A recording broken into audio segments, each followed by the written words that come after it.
use this whenever we turn over a bed. We always fork it. It's going to add air to the soil.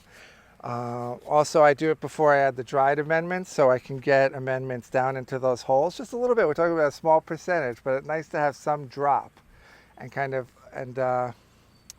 quicken up the process of the layers moving through the soil, of having the organic material fall deeper and deeper down.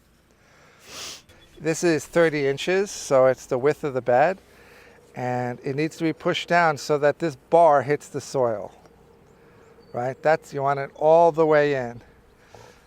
And how far apart is the length of the tine. So if you put it in over here, right, then this would be the new spot. You don't have to lay it down each time. You'll get the idea after you've been doing it. So it would be right there. Doesn't need to be that close. It just needs to be the length of the tine. So if your tines are 12 inches, then each fork should be 12 inches apart, right? You can do it where you step on the bed. You know, I like to do it where I'm not stepping on the bed. And the less rocks you have, and every time you fork, you should be removing rocks with a shovel, not with this. And it gets easier and easier where you can, you know, really do it. You can do it with just one foot, push it in, it's really easy. Once you have no rocks and it's been aerated a lot. And just move down the bed. And when you're pulling the broad fork back, you just do it until the soil cracks. If that happens immediately, then that's all you need to do.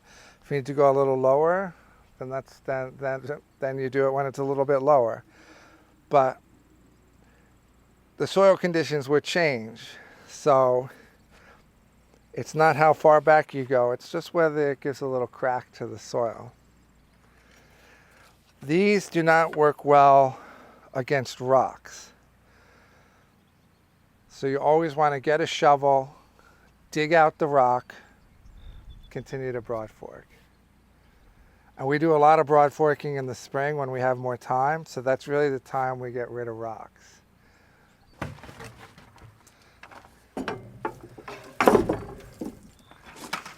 You can do a B-roll of that side right at that point.